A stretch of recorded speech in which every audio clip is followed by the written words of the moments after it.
네, 안타까운 소식입니다. 이번에는 전문가 연결해서 왜 이런 일이 벌어진 것인지 그리고 구조 상황 어떻게 되는 것인지 살펴보겠습니다. 재진주 전 서울시립대 소방방재학과 교수 전화 연결하도록 하겠습니다.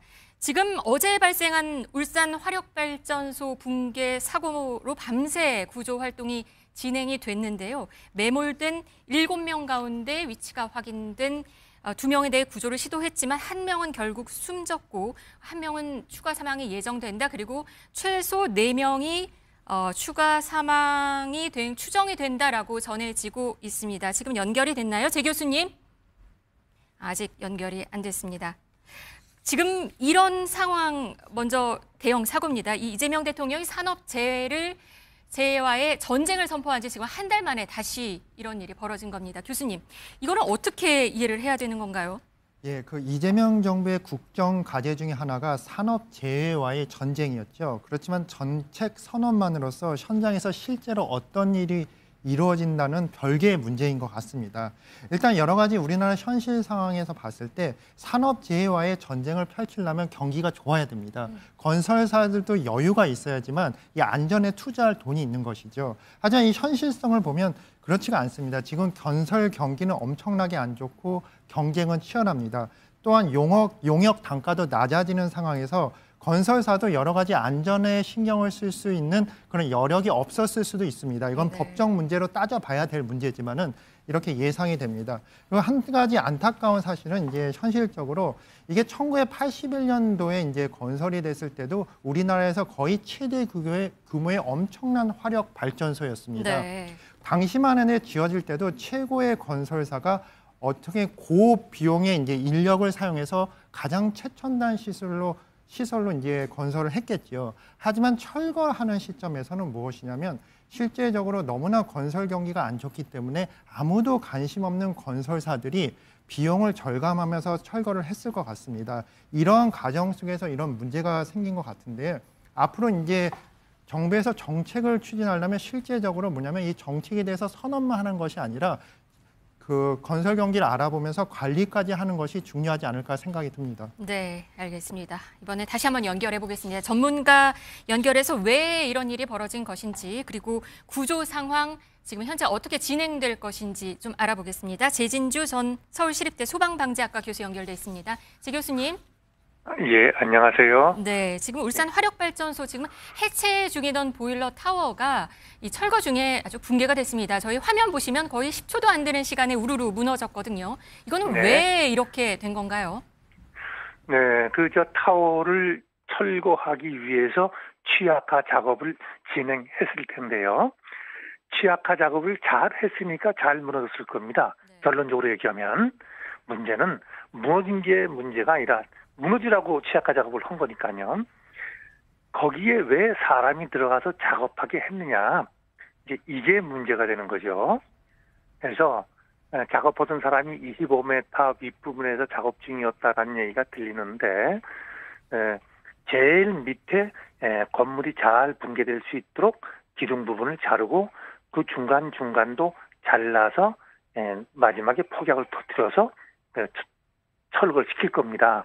그러면 제일 밑에 부분은 그 위에 사람이 있다면 취약화 작업을 해놓지 말았어야 된다고 생각하는데 밑에는 해놓고 위에서도 작업하는 것은 아무래도 시간을 단축하기 위해서 빨리 작업을 하려고 했던 것이 아닌가 이렇게 생각하고 있습니다. 그러면 지금 사전 취약화 작업 하는 자체가 아래에서도 하고 있었고 그런데 25m 위에서 지금 사람이 들어가서 작업을 했기 때문에 문제라고 보시는 건가요? 예, 그렇습니다. 제일 밑에 작업을 해놨으니까 언제 무너져도 이상하지 않을 상황이 아니겠어요? 그런데 그 위에 사람이 다 있다면은 작업을 같이 실시한 것 같습니다. 제일 윗부분은 또 실시하고 밑으로 내려오면서 제일 밑에 취약화 작업을 해야 되는데 그렇게 순차적으로 하다 보면 시간이 걸리니 한목에 다 해버린 것 같습니다. 위에 사람이 있는데 밑에 무너지도록 했다고 하는 것은 상식에도 없는 거로 전 지금 이해가 도저히 안 되고 있습니다. 그럼 아직 지금 정확한 원인이 나온 상황은 아닌데요. 그러면 예. 지금 아래쪽을 사전 취약화 작업을 하지 않고 위에서부터 하고 내려오는 와중에 이런 상황이 발생했을 가능성은 약하다고 보시는 건가요?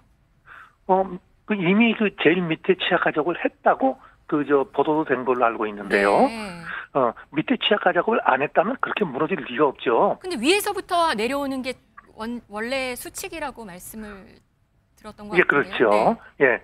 근데 이제 환경에 따라서 다 다르겠지만은 1994년도 11월 20일에 남산 남쪽에 있는 외국인 아파트를 붕괴시킨 적이 있었어요. 네.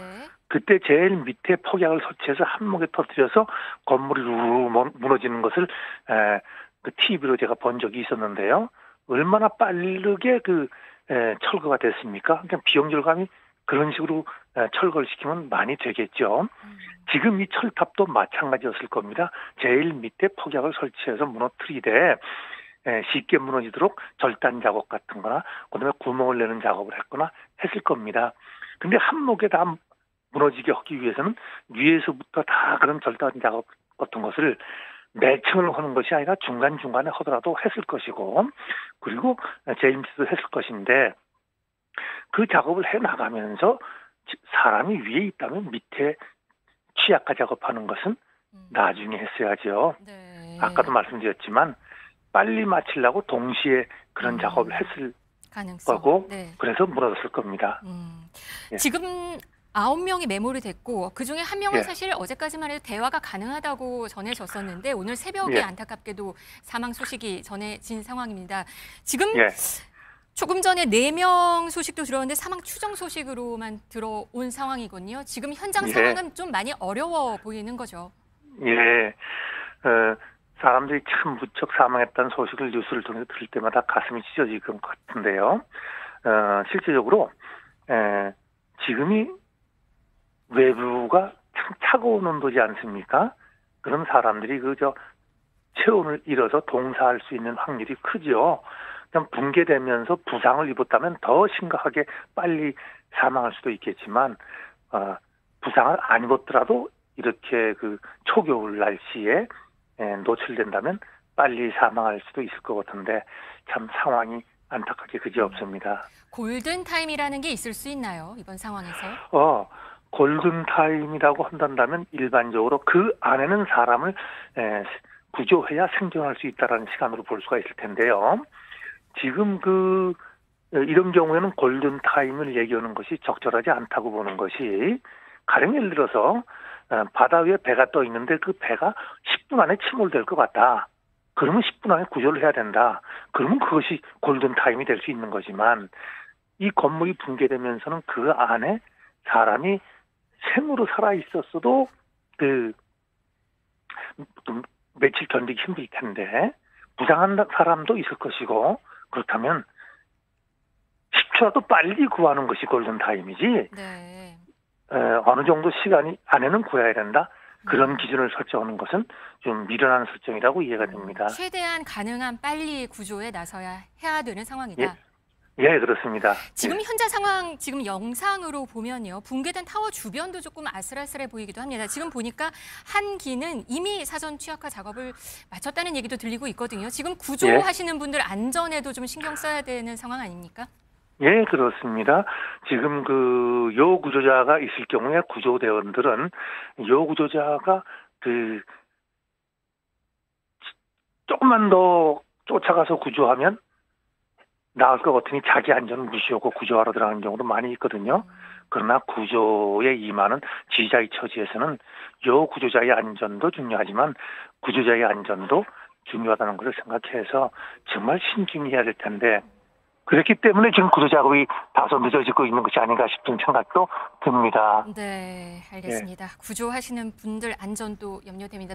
매몰된 작업자들 속히 구조되기를 바라겠습니다. 지금까지 제진주 서울시립대 소방방재학과 교수였습니다. 감사합니다. 감사합니다. 네, 계속해서 이야기 나눠보도록 하겠습니다. 오늘 같이 하신 분들 먼저 소개를 못 드렸는데 경제라이브 같이 하실 분들은 강민욱 고려대 경제학과 교수, 김태봉 아주대 경제학과 교수 함께 하셨습니다. 어서 오세요. 감사합니다.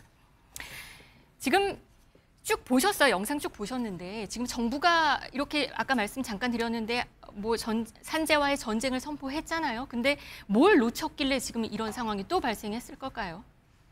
참 안타까운 사건이고 그리고 산업재해 처벌법 뭐 강화를 하면서 네. 좀 그래도 이런 문제가 좀 적어지지 않을까라고 기대를 했지만 사실 그 산업 현장에서의 어떤 사고라는 것은 현실적으로 0으로 만들기는 좀 불가능한 것 같습니다. 그걸 현실적으로는 좀 우리가 겸허하게 받아들여야 될 부분이 있고 다만 이거를 이제 최소화하는 이런 정책이나 이런 제도가 좀 설계가 돼야 될 것 같은데 네. 아직까지도 기본적인 어떤 현장에서의 안보 불감증은 좀 있는 것 같고요.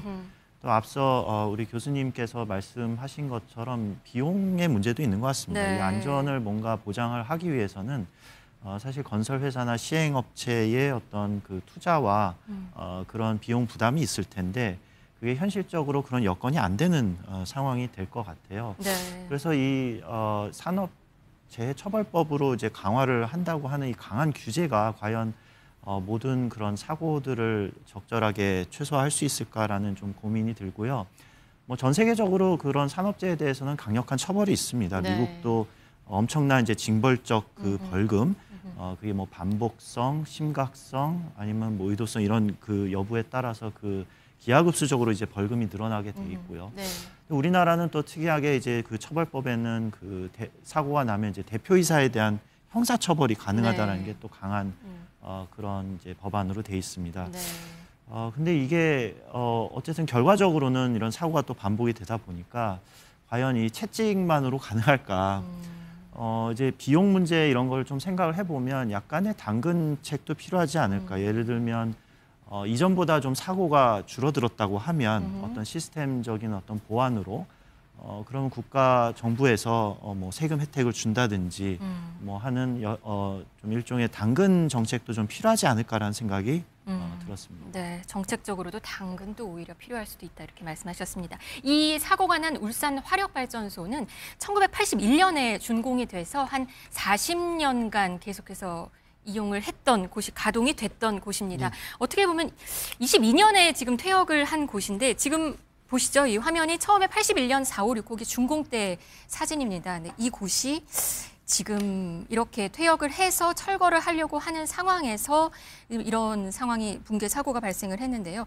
올해까지 지금 가동된 지 30년이 넘어가는 노후 화력발전소가 한 10곳이 또 계속해서 폐지될 예정이라고 해요. 예, 맞습니다. 이제 울산 화력 발전소 같은 경우는 이제 1981년도에 준공이 되고 그 초기 1980년대 초기에서는 우리나라의 경제 성장의 상징이었죠.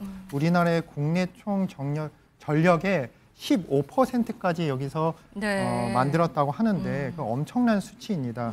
하지만 이제 안타까운 것은 뭐냐면 세월이 지나가면서 산업도 바뀌고 일단은 화력 발전에서 이제 원자력 발전으로 이동을 하고 또한 또 화력 발전 같은 경우에는 우리나라가 경제 성장을 하면서 이제 복지 측면이 늘어남으로써 공해를 많이 발생시키는 발전소다 이런 안 좋은 이미지가 있습니다. 네. 그래서 결국은 이제 퇴역을 하기로 결정을 했는데 실제적으로 화력 발전소는 한 40년 정도의 수명이 있는데 이것을 안전 보수를 하면 20년 동안 더 사용할 수 있다고 합니다. 네. 하지만 그러한 결정을 안 하죠. 보통은 다 이제 발전소를 해체를 하는 것 같습니다. 네. 이것이 뭐냐 인생하고도 비슷한데 실제로 정부 고위 관료에 취임을 하면 그 취임식에서는 많은 사람들이 축하를 하고 이제 화환도 많이 들어오고 하는데 퇴임할 때는 별로 관심 있는 사람이 없죠. 하지만 이것이 이번 경우에는 이 퇴임을 할 때 그 건설회사가 비용 절감의 문제로서 이렇게 안전에 신경을 안 쓰는 그 안전사고로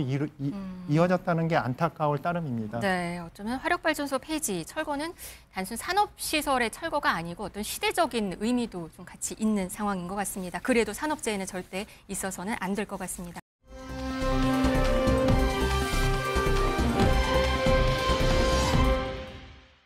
이번엔 코스피 지수 잠깐 보겠습니다. 코스피 지수 좀 4,000을 넘나 했더니 지금 다시 내려갔습니다. 4,000이 붕괴가 된 상황입니다.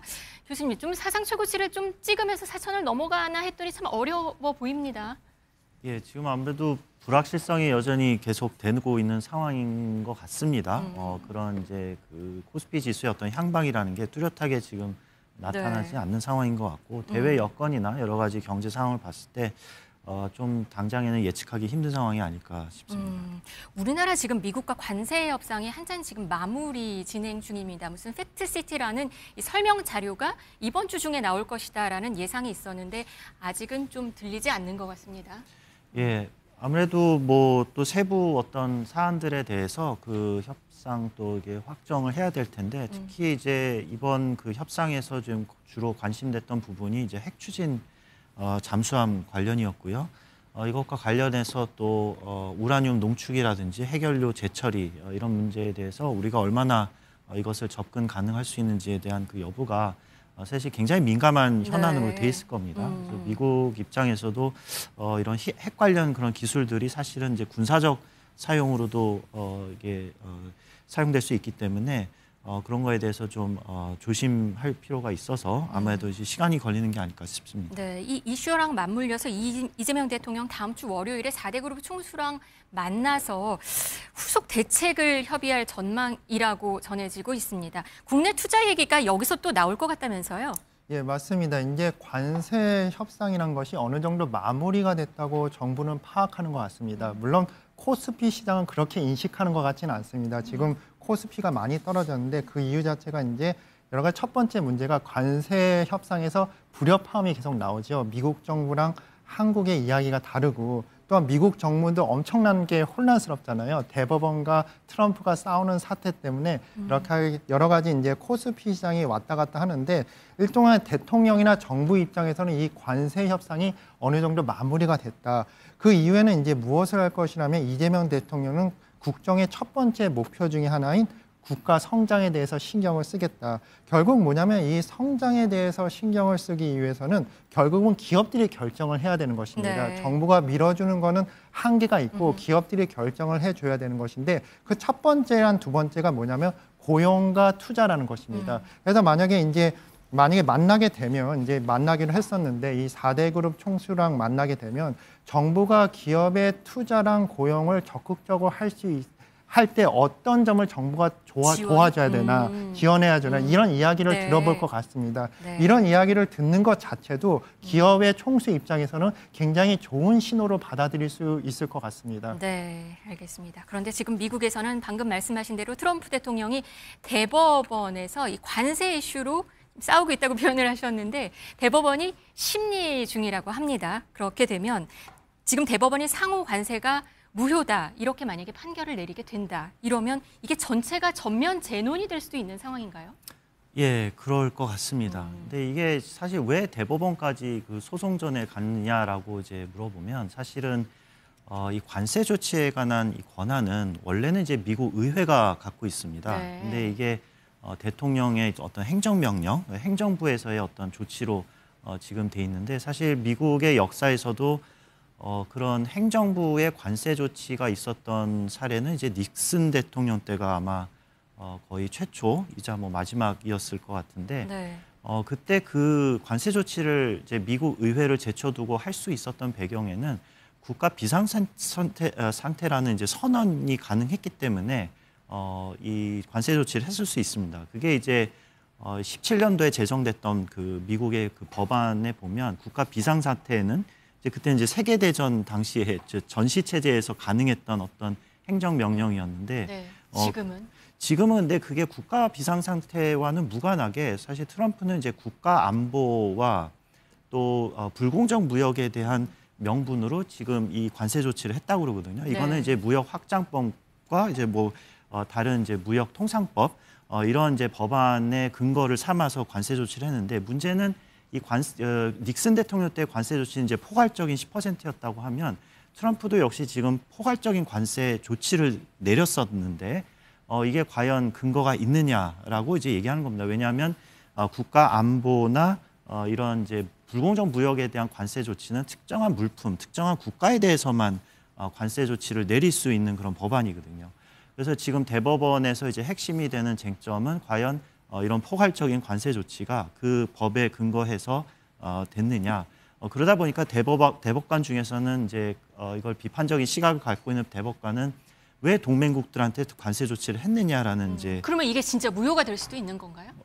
만약에 가능성? 이게 소송전에서 네. 패배를 한다면 물론 이제 근데 이제 트럼프의 경우는 이거를 다시 이제 소송을 걸겠다 네. 하는 입장이기 때문에 아마 이게 끝나지는 않을 것 같습니다. 네. 이 소송전은. 네, 트럼프 대통령은 이 소송에서 이길 거라고 지금 단언을 하고 있는데요. 그러면서 상호 관세로 무역 협정을 해서 한국 등에서 돈 수조 달러를 벌어들였다고 성과를 강조하고 있습니다. 한번 들어보시겠습니다. European Union, $950 billion. Japan, $650 billion. South Korea, $350 billion. Without this, we're not talking about that kind of money. And they're 네, 트럼프 집권 2기 지금 첫 해인데 지금 미국 정치 지형은 좀 변하고 있는 것 같습니다. 어제도 말씀드렸는데 미국 뉴욕 시장이 맘 단위가 당선이 되면서 트럼프 지형도 살짝 지금 흔들리고 있다 이런 얘기가 있거든요. 이걸 그렇게 봐야 되는 걸까요? 예, 맞습니다. 그렇게 볼 수 있습니다. 그 만단이는 트럼프랑 전혀 반대되는 성향의 정치인이죠. 일단 기독교가 아닙니다. 그리고 백인이 아닌 무슬림이고 이민자 출신에다가 유색 인종입니다. 트럼프를 지지하는 백인 기독교 아니면 그 농민 출신하고는 전혀 반대가 되는 것입니다. 일단 만단위의 선거 전략을 보면 더욱더 신기한 것이 그 감정적으로 트럼프를 욕하면서 하는 선거 전략이 아니라 엄청난 배경의 엘리트 출신으로서 논리적으로 트럼프가 집권하면 결국은 미국 경제가 망하고 우리도 어려워질 거라는 이 논리적 설득이 성공을 했다는 것입니다. 경제를 또 같이 꺼내 든 건가요? 그 맘단위도? 예, 맞습니다. 그 경제 논리로서 트럼프를 공격했습니다. 트럼프가 집권을 할 수 있던 그 이유가 뭐냐면 경제 논리잖아요. 네. 무역 적자가 심각해지고 재정 적자가 심각해져서 민주당이 집권하면 미국이 망한다는 그런 논리로서 대통령이 됐는데 만단위는 똑같은 경제적 논리로서 트럼프를 이겼다고 볼 수 있습니다.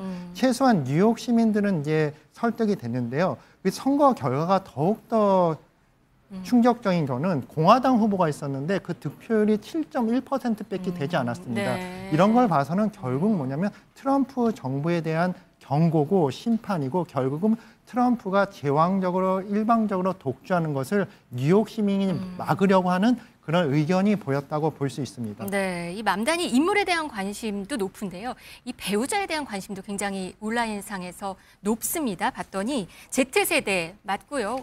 54만 팔로워가 있는 인플루언서라고 합니다. 그런데 뭐 서민적인 매력으로 다가가고 있다 이런 얘기도 들려요. 예, 맞습니다. 네. 이제 트럼프의 이미지는 뭐냐면 의회랑 싸우고 또한 대법원이랑 싸우고 있죠. 그래서 뭐냐면 자신이 왕과 같은 존재. 그리고 기본적으로 우리나라가 이제 에이펙에서 그 왕관을 선물을 했는데 그거에 대해서 미국에서도 비판이 많았습니다. 그래서 이제 제왕적 이미지인데 만단위는 전혀 다르게 선거 전략을 했습니다. 서민적 이미지, 그 래퍼로서 그리고 그 와이프 되는 사람도 정말 서민적 이미지를 보여줌으로써 선거 전략을 승리한 것 같습니다. 네, 교수님 정말 지금 미국에서는 트럼프 지형이 좀 약간 흔들흔들한다고 보시나요? 예, 뭐 단기적으로는 좀 네. 그래 보입니다. 근데 뭐 어떻게 될지는 아마 두고 봐야 되지 않을까요? 네, 알겠습니다. 오늘 경제 라이브는 여기까지 전해드리겠습니다. 강민욱, 김태봉 두 교수와 함께했습니다. 고맙습니다. 네, 수고하셨습니다.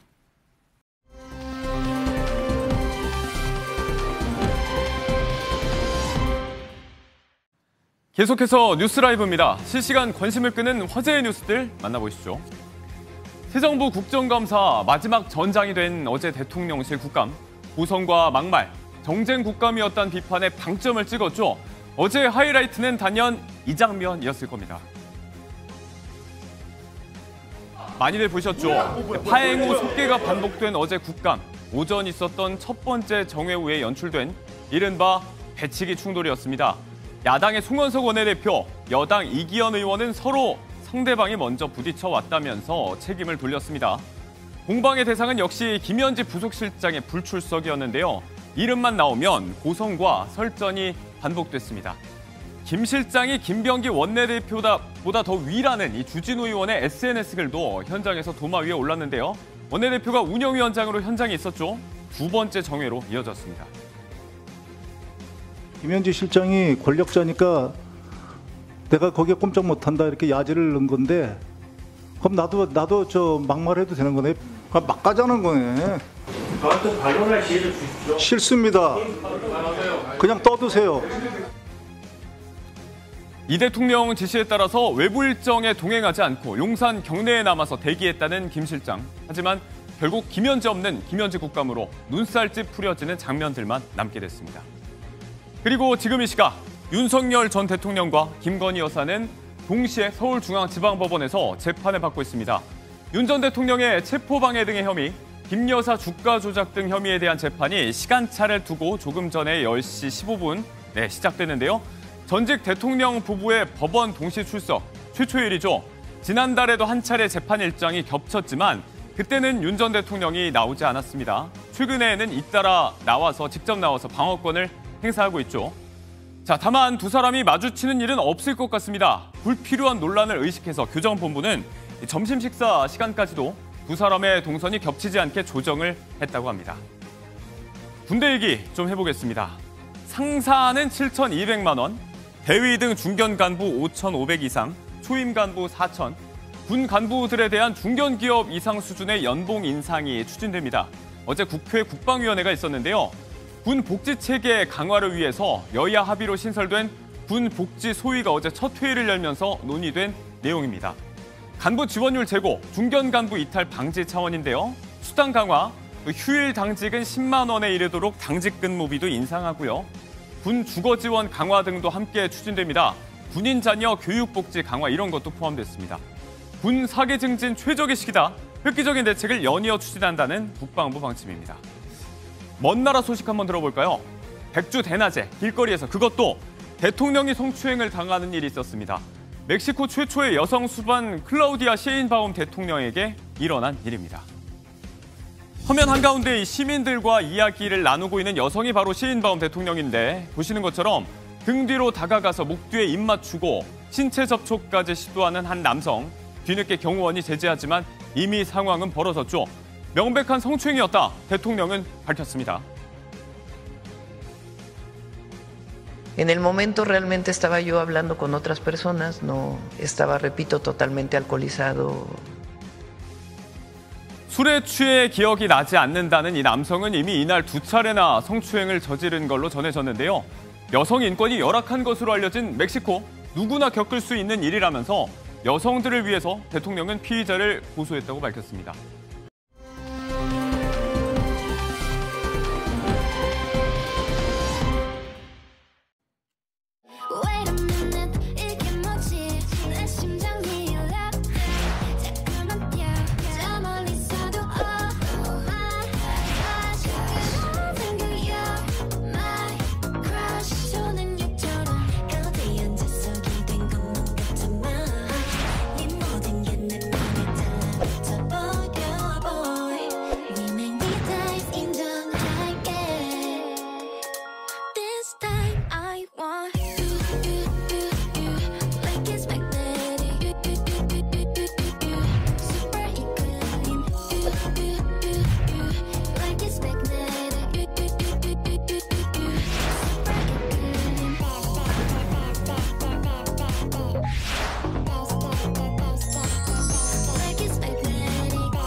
네, 유한솔의 오늘 머산이 이어집니다. 보기만 해도 삶이 나아지는 생활 속 경제 트렌드 이야기 해보겠습니다. 오늘은 황용식 세종대 경영학과 교수님 모시고 둘이서 함께 해봅니다. 어서 오세요. 안녕하십니까.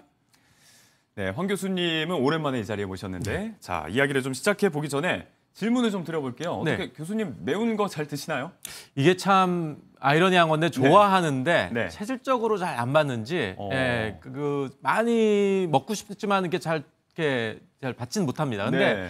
저보다 워낙 이제 한국인의 고유의 입맛이 매운맛 아닙니까? 그러니까 잘 드시는 분들이 워낙 많으신 것 같아요. 네. 예, 그래서 아마 비슷할 것 같습니다. 이제 해외에 요즘 K푸드를 찾는다는 분들이 오늘 주제와 관련된 이야기여서 질문을 좀 드려봤는데 네. 자, 오늘의 트렌드요. 스와이시 열풍이라고 합니다. 스위트와 스파이시. 그러니까 우리말로 따지면 이제 맵단, 뭐 매콤달콤쯤 될 것 같습니다. 네. 이제 단짠의 시대는 지나가고 글로벌 푸드 시장에 이 스와이시 열풍이 불고 있다는 얘기예요. 네. 그러니까 이제 지금 말씀하신 이제 스와이시라는 말이 좀 익숙치 않으실 것 같아요. 네. 그런데 이제 그 최근에 그 유명한 이제 커피 체인 있지 않습니까? 별 카페라는 데가 네. 출시한 그 메뉴들을 보면은 대충 이 트렌드를 읽을 수 있을 것 같아요. 오. 그래서 스파이시 레모네이드 리프레셔, 핫 허니 아보카도, 핫 허니 에스프레소. 이게 다 여기서 핫이 들어갑니다. 네. 그리고 동시에 여기에 이제 뭐 고추와 꿀을 좀 배합한 그런 메뉴들도 출시되고 있고요. 오, 네네네. 그것이 이러한 어떤 지금 현재 이 메뉴들, 이 최신 메뉴들의 어떤 트렌드를 우리가 좀 읽을 수 있을 것 같아요. 예. 그리고 이제 그 유명한 이제 3대 버거 중에 하나인 이제 미국의 3대 버거 이런 거 시읒 있죠. 버거 있지 네네네. 않습니까? 예. 거기서도 이제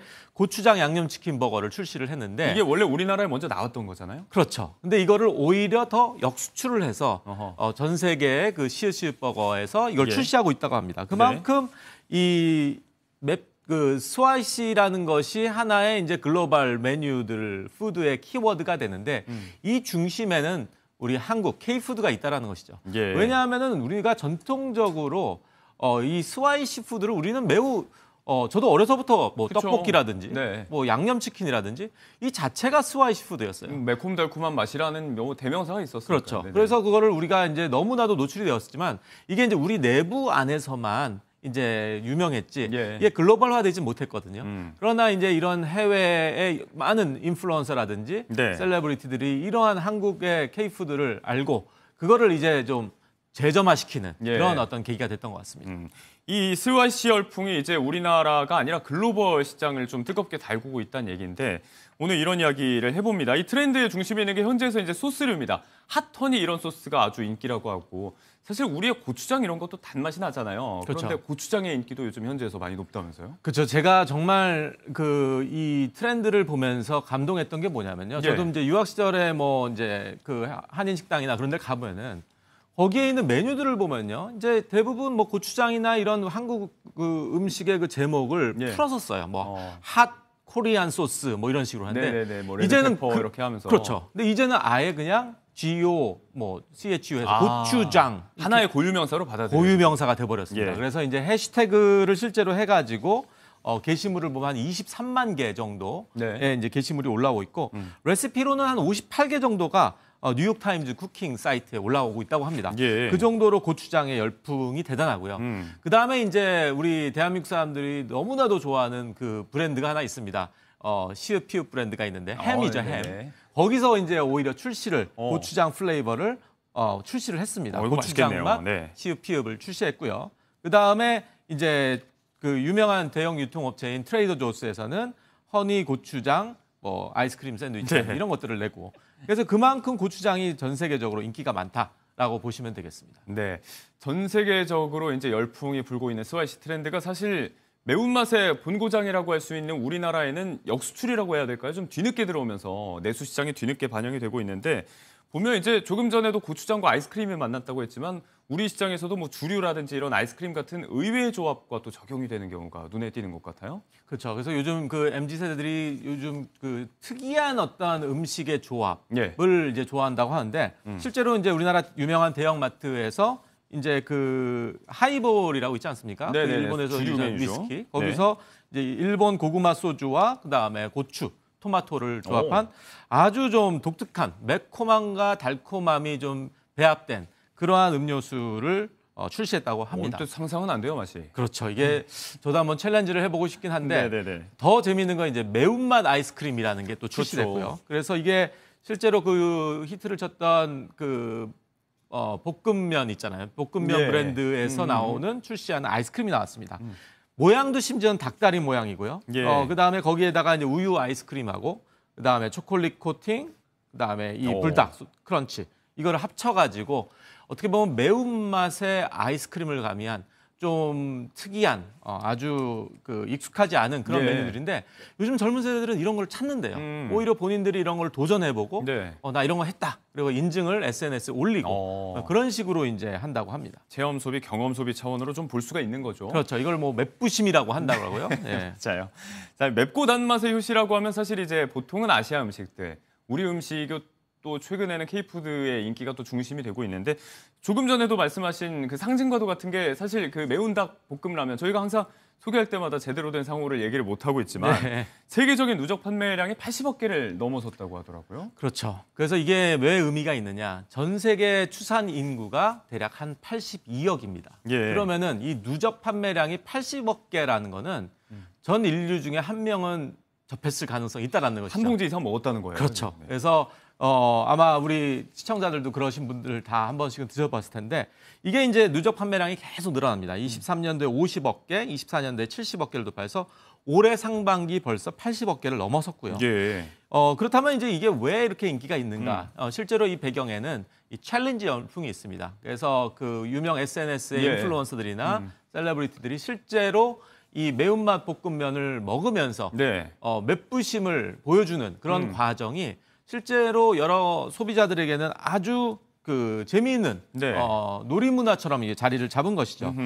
그러나 이제 무조건 뭐 이런 놀이 챌린지로만 되는 것이 아니라 이 삼양식품의 이 제품은 워낙 특유의 네. 탄탄한 제품력을 갖고 있기 때문에 어떻게 보면은 단순히 매운맛뿐만이 아니라 맛있었기 때문에 이러한 열풍이 분 것이 아니냐라는 네. 분석도 있습니다. 실제로 이제 이 삼양식품이 이 제품을 출시할 때 있어서 네. 뭐 우리 본고장인 우리나라에서 있는 그 매운맛도 있지만은 현지화시켜서 로컬라이제이션을 통해서 뭐 미국에서는 뭐 하바네로 소스라든지 그다음에 태국에서는 똠양꿍이라든지 그래서 어떻게 보면은 좀 로컬라이즈를 하면서 예. 현지화에 대한 어떤 노력을 했고요.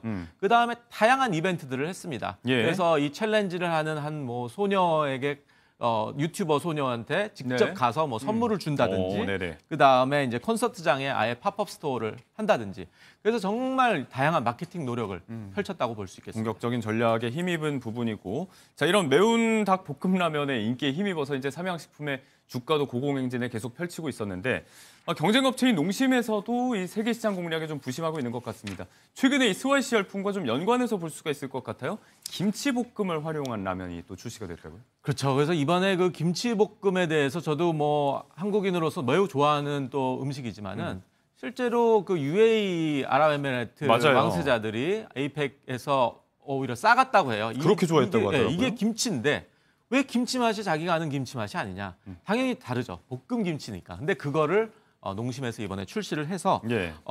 이제 아마 푸드페어 중에 가장 유명한 게 이제 독일의 이누가라고 있는데 죄송합니다. 아누가예요, 아누가. 네, 아누가에서 실제로 출시를 했고요. 그다음에 이제 이 농심이 실제로 이런 K푸드 열풍에 그동안 어떻게 보면은 그 유명한 라면 있지 않습니까? 예. 뭐 요즘 젊은 세대는 푸라면이라고 부르는데, 예, 그게 이제 뭐 매운 라면이요. 죄송합니다. 네, 원조죠, 원조. 매운 라면. 근데 그럼에도 불구하고 이 매출 실적으로는 이어지지가 않았어요. 네네. 그래서 영업이익이 오히려 연결 기준 매출로 해서 전체적으로 23.1% 감소했고 영업이익률도 전체적으로 좀 감소한 추세였습니다. 그 네. 이유 중에 하나가 아마 전체적인 뭐 원재료 가격 상승이라든지 글로벌 사업 비중에 어떤 한계가 있었기 때문에 네. 아마 이번에 농심이 이 제품을 통해서 야심차게 글로벌 시장에 어떤 패권을 다시 가져올 거라고 저는 생각합니다. 네, 지금 뭐 이제 그 김치볶음 이야기하면서 이번 에이펙 때 방한했던 아랍에미리트 왕세자 이야기를 또 했지만 네. 이런 유명 인사들 뭐 미국의 유명 래퍼 카디비 같은 경우는 저희가 주로 라면 얘기했지만 고추 참치 가지고 레시피 공개하면서 또 화제몰이 하기도 했고 네. 우리의 BTS라든지 K-팝 스타들도 라면 먹방 이런 것들로 지금 K-푸드를 뭐 측면 지원 사격을 하고 있다고 볼 수 있는데 네.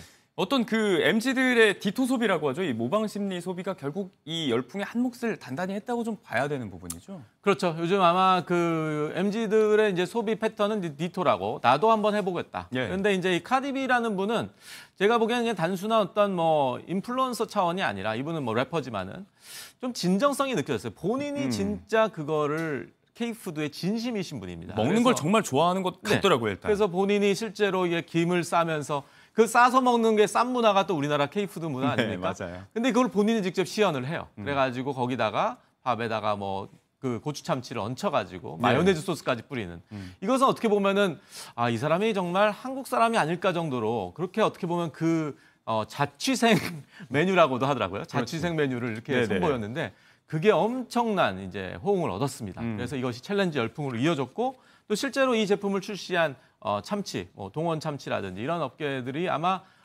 이때가 기회다.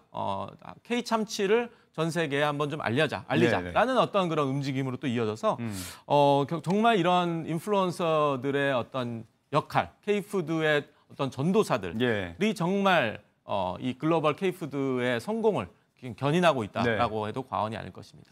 자, 앞서 살펴봤던 우리 라면의 성공, 공격적인 또 글로벌 시장 공략의 어떤 전략들 이런 것들을 봤을 때는 우리의 매운맛이 이제 글로벌적으로 좀 보편화됐다 이렇게 볼 수도 있겠지만 한편으로는 지금 말씀하신 것처럼 MZ들을 중심으로 해서 이제 따라하기 얼마나 매운지 한번 체험을 해보고 싶은 어떤 놀이문화 이상으로 지속적인 인기를 좀 끌고 가겠다라고 한다면 앞으로가 더 중요할 것 같다는 생각이 듭니다. 네, 앞으로 이제 이런 열풍은 우리가 이제 계속 이어나가야 되고 또 중심에 우리 기업들이 있어야 된다고 생각합니다. 그러나 이제 이런 K푸드 열풍에 또 너무 과열돼 가지고 K푸드의 어떤 그 본질 또 어떤 우리의 아이덴티티 정체성 그런 것들을 잃으면 안 되고요. 그래서 앞으로 이런 챌린지를 이어나갈 때 있어서 좀 정말 어떤 진정성 있는 것들 이게 상업화되면 또 안 되거든요.